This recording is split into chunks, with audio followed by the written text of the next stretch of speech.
Once you've started the business, you've got your why down, you've made a list, prioritized it, you've contacted people, you learn the most important part, which is inviting people, not presenting the presentation, but inviting people to look at it, and then you found some way to put them in front of the presentation. Ray just went through several different ways you can present the business. One of the things we're empowered with so much at Ambit is there is so many alternatives for them to see a presentation without you having to learn it yourself. But there's one thing you've got to learn to do after they've seen the presentation, and it's amazing how often people forget this. It's the most critical step.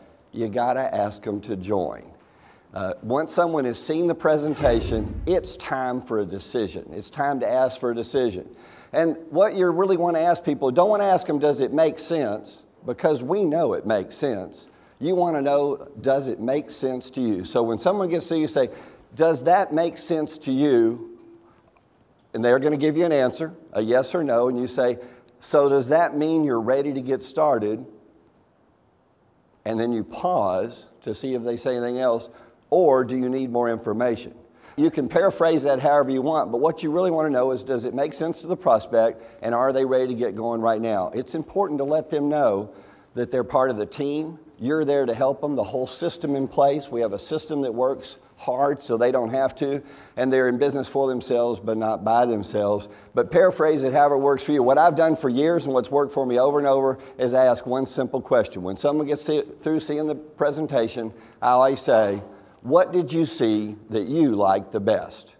And then I wait a moment, and we're Americans. We're used to taking tests. Even if they were dozing off during the presentation, they will find something to say they liked, like I like the money. And then you agree with them. I agree. The money is why I'm here. It's awesome. It's a chance for you and I to set ourselves free. What else did you see that you really like?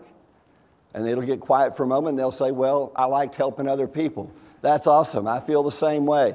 You and I both like helping other people, and we like the opportunity to make a lot of money helping other folks. Is there any reason at all for you not to get started right now with me and you working together? And me doing most of the work when we first get started. Don't you think we can blow this up? Let's get you started now. So what you're doing is assuming they were bright enough to catch on during the presentation, they're ready to join, but let them know you're going to help them with the business, but you need the decision now, but you're going to do most of the work. So make sure after someone sees a presentation, you ask them to join the team, and that's because people really do want to belong. They want to be part of this, and they need just a little push at that moment to help them get started.